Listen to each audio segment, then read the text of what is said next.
અમદાવાદના ખોખરામાં પ્રદૂષિત પાણીની સમસ્યાને લઈ સ્થાનિકો ત્રાહિમામ પોકારી ઉઠ્યા છે. છેલ્લા 4 મહિનાથી પુંજાવાલા ચાલીના રહીશો ગંદુ પાણી પીવા મજબૂર બન્યા છે. અહીં ઘરોમાં આવતા પ્રદૂષિત અને ગંદા પાણીના લીધે લોકો બીમારીનો ભોગ બની રહ્યા છે. તંત્રની સ્માર્ટ એપ્લિકેશન પર વારંવાર ઓનલાઈન અરજીઓ કરવા છતાં શાસકો દ્વારા કામગીરી ન કરાતા જનતાનો પિત્તો ગયો અને લોકો રસ્તા પર ઉતરી આવ્યા. સ્થાનિકોએ ખોખરાના મુખ્ય રસ્તા પર સિમેન્ટના મોટા બ્લોક અને પથ્થરો ગોઠવીને આખો રસ્તો બંધ કરી દીધો હતો અને પ્રદૂષિત પાણીની બોટલો હાથમાં પકડીને ઉગ્ર વિરોધ નોંધાવ્યો હતો.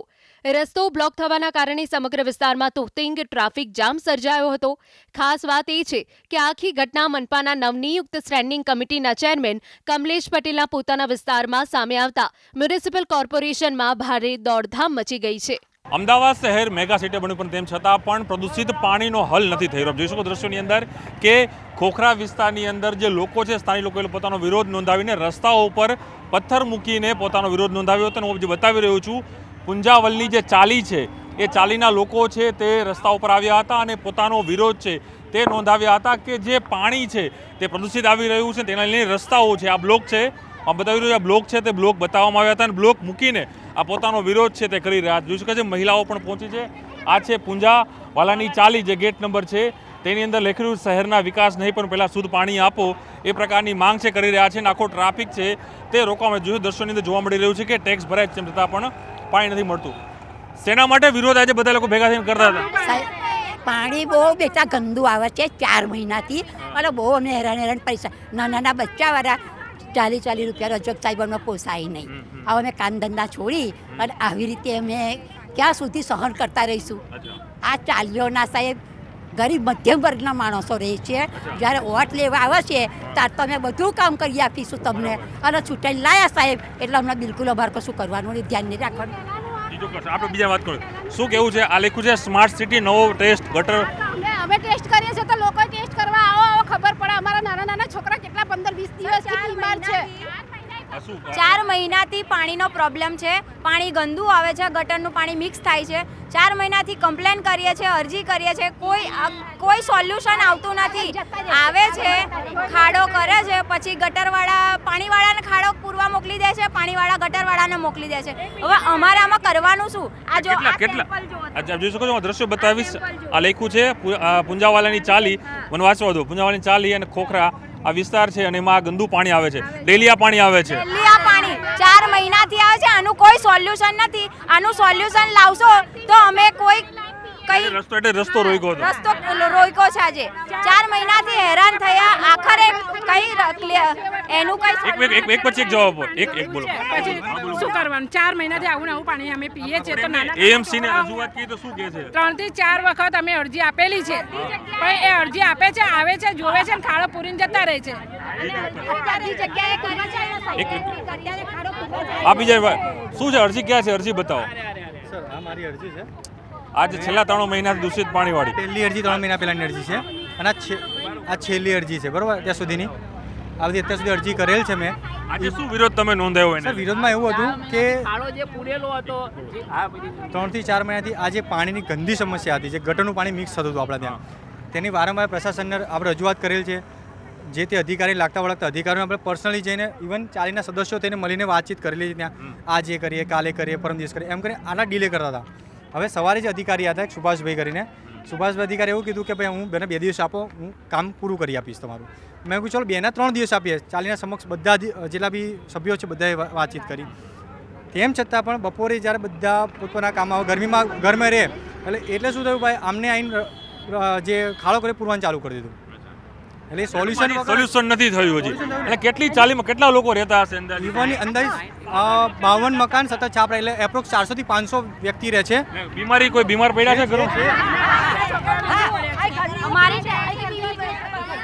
મારા ભાઈને 15 ઝાડા થઈ ગયા. 2000 દવાખાનામાં થયા, બાટલા ચડાયા 2 તો એને આરામ નહીં પડ્યો. હું ફરી આપને આ બધા દ્રશ્યો બતાવવાનો પ્રયાસ કરીશ કે આ લોકો વિકાસની નવી ઓળખ, નવા ગટર લાઈનોનો પ્રવાહ, આ પ્રકારના વિરોધો સાથે આપ જોઈ શકો દ્રશ્યોની અંદર એ તમામ લોકો જે આવો બોલો કારણે થયું. પાણીના લીધે થયું. મને સાહેબ બધી નીકળી છે. જો આ બધા હમણાં નીકળી છે. આ જો બધી બીમાર પણ પડી રહ્યા છે. હું આ ફરી બતાવીશ, આ ચાલી બતાવવાનો પ્રયાસ કરીશ. ચાલી બતાવવાનો આપ જોયું, બધા લોકો બેનરો સાથે ઊભા હતા અને રસ્તાઓ સાથે પોતાનો વિરોધ છે તે કરી રહ્યા છે. હું બતાવી રહ્યો છું પૂંજાવાલાની જે ચાલી છે, અમરાઈવાડી વોર્ડ લાગે છે, વિસ્તાર એ ખોખરા ગણવામાં આવે છે. તેની અંદર આ ઘટના છે અને લોકો છે રસ્તાઓ પર આવીને પોતાનો વિરોધ છે આ રીતે હાલ નોંધાવી રહ્યા છે. જે આખા તમામ જે શું થાય છે, કોર્પોરેશનના ખરા તાપમાં રોજ ધક્કા ખાઉં છું. સાહેબ આવે છે, સાહેબ આવે છે, સાહેબ આવે છે, કોઈ આવતું નથી. ચોક્કસ સાહેબ આવે પણ કોઈ આવતા નથી. આ દ્રશ્યો છે અને આ રસ્તો બ્લોક કરવાનો હાલ પોલીસના કહેવાથી આ રસ્તો આપણે અત્યારે ખોલ્યો છે. કોના કોઈ આવ્યું અધિકારી એમસી વાળા કોઈ એમસીના અધિકારી હાજર અંદર જ છે હાલમાં. આ 2 મહિના પછી જાગ્યા છે અધિકારીઓ. તમે વિરોધ કર્યો પછી? વિરોધ કર્યા પછી એ પ્રશાસન આવ્યા પછી એમની રજૂઆતથી કોર્પોરેશન પછી આજે કંઈક આંખો ઓગણીને આવી છે, રસ્તા આંદોલન બંધ કર્યું, ત્યાર પછી એ લોકો જાગ્યા છે. રોજ હું પોતે અમરેવાડીમાં સવારે 11 વાગે 4 વાગે અરેક કોમ્પ્યુટર ક્લાર્કથી લઈ ટેબલ અધિકારીથી લઈ અને ક્લાર્કથી લઈ બધા સાથે વિનંતી કરી વાત કરીએ પણ કે આજે આવીએ કાલે આવીએ. માણસો આવે, વર્કર આવે, ખાડો ખોદી અને જતા રહે પણ કામ સોલ્યુશન થાય નહીં. પોલીસનું પાણી મળતું હતું? પોલીસ 100%, 110%. કંઈક લોકો કમળાના કેસીસ છે, ઝાડા ઉલટીના કેસીસ છે, જે કોર્પોરેશનથી લઈને હર્બન સેન્ટરથી લઈને વૃક્ષપની હેસિબન છે એના કેસો પડેલા છે. પણ આ લોકોની આંખો ઉઘડતી નથી. એટલે જે આંદોલન કરવું પડ્યું રસ્તા ઉપર. અને સર એવું છે કે આ એક એપ્લિકેશન છે એમસીની, જેની અંદર મેં નાખી 6/5/2026 9:32 સવારે આ મેં કમ્પ્લેન નાખી. આજના દિવસ સુધી એનું કોઈ સોલ્યુશન નથી. એક તરફ મહાનગરપાલિકા કે છે અમે ટેકનોલોજી વાપરી રહ્યા છીએ અને ટેકનોલોજીના માધ્યમથી તમે તમારી અરજી કરશો અને અમે તમારું સોલ્યુશન કરશું, પરંતુ આ ટેકનોલોજી માત્ર ખાલી કાગળો ઉપર અને ટેન્ડર પૂરતી જ થઈ ગઈ છે અને સામાન્ય પ્રજા આ જોઈ શકાય છે કે સ્માર્ટ તો બની છે પરંતુ મહાનગરપાલિકા હજુ સ્માર્ટ નથી બન્યું. મહાનગરપાલિકા દાવો કરે છે કે ગુજરાતનું સૌથી મોટું મહાનગરપાલિકા છે, પ્રદૂષણ મુક્ત છે અને કહે છે કે હેરિટેજ સિટી છે, પરંતુ હેરિટેજ સિટીની અંદર એ સ્માર્ટ આ ડિજિટલની તો વાતો થાય છે. સાહેબ પણ ક્યાંથી સાહેબ ખોટી વાત જ કહેવાય ને. 4 મહિનાથી માણસો હેરાન થાય, લેખિત ઓનલાઈન અરજી આલે અને એનો કોઈ પ્રશ્ન સુધા ના થાય તેના ડિજિટલ અંડર કેમનું માનીએ સાહેબ કહેજો? માન્ય સાહેબ શ્રી, એક ડિજિટલનો એકદમ ખરાબ દુરુપયોગ બતાવું તમને. આ પૂંજાલાન ચાલી અહીંથી અમે ફોટો પાડીએ ને તો 5/7 નું નંદેશ્વર સોસાયટી આવે છે, રાઈટ? મેં ઓનલાઈન એપ્લિકેશન કરી દીધી છે. એની અંદર એ લોકો સ્માર્ટ છે પણ હજી મહાનગરપાલિકા સ્માર્ટ નથી. વિજયનગરની નાખે છે, વિજયનગર અમરેવાડી. અહીં ક્યાં વિજયનગર છે? આ દ્રશ્યો હું ફરી દ્રશ્યો બતાવીશ કે અહીં જે કામગીરી ચાલુ થઈ ગઈ છે. તમારે કહેવાય આપ જોઈ શકો છો કે દ્રશ્યોની અંદર કે આ બધા ચાલે છે. લોકો રસ્તા ઉપર આવીને પોતાનો વિરોધ છે તે નોંધાવ્યો હતો. પોલીસ પણ દ્રશ્યો બતાવી, પોલીસની ગાડીઓ પણ પહોંચી હતી કારણ કે પોલીસને કદાચ ટ્રાફિક કંટ્રોલ કરવા માટે પહોંચી હતી, પરંતુ તમામ લોકોનો રોષ હતો અને રોષમાં લોકો રસ્તા ઉપર આવ્યા અને તમામ લોકોએ રસ્તો પોતાનો રોકી અને પોતાનો વિરોધ છે તે હાલ નોંધાવ્યો છે. પરંતુ ચોક્કસ એ કહી શકાય કે અમદાવાદ શહેર ગુજરાતનું સૌથી મોટું મહાનગરપાલિકા છે, સ્માર્ટના દાવા કરે છે, પરંતુ સ્માર્ટ એપ્લિકેશનનો કદાચ ઉપયોગ માત્ર ટેન્ડર પૂરતો થતો હોય તેવું અહીં લાગી રહ્યું છે.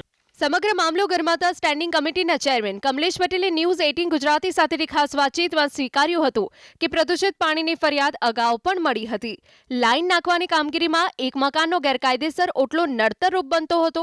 જો કે જનતાનો રોષ જોતા ચેરમેને તાત્કાલિક ડેપ્યુટી કમિશનરને કડક સૂચના આપીને આ ગેરકાયદેસર બાંધકામ તોડી પાડવા અને 2-3 દિવસમાં જ પાણીની સમસ્યાનો કાયમી ઉકેલ લાવવા આદેશ કર્યો છે. અમદાવાદના ખોખરા વિસ્તારની અંદર લોકો છે રસ્તા ઉપર આવીને પોતાનો વિરોધ નોંધાવી રહ્યા હતા કે તેઓને પ્રદૂષિત પાણી મળી રહ્યા છે. જોડાયા છે સ્ટેન્ડિંગ કમિટીના ચેરમેન કમલેશ પટેલ. કમલેશભાઈ, એક વિડીયો સામે આવ્યો છે, ન્યૂઝ 18 પર રિયાલિટી ચેક કર્યું તે જગ્યા ઉપર જઈને જોયું કે જે સ્થાનિક લોકો છે, પૂંજાવાલીની ચાલી જે વિસ્તાર છે, વોર્ડ અમરાઈવાડી આવે છે, વિસ્તાર ખોખરા કહેવામાં આવે છે, ત્યાં લોકોને છેલ્લા 4 મહિનાથી પ્રદૂષિત પાણી મળ્યું છે. એક તરફ સ્માર્ટ સિટીની વાત હોય પણ છતાં પણ એક ગંદુ પાણી એ લોકોને મળે છે, જેના કારણે લોકો બીમાર પડે છે. પૂજાવાળાની ચાલીમાં હું માનું છું કે છેલ્લા 1 મહિનાથી આ પ્રશ્ન છે.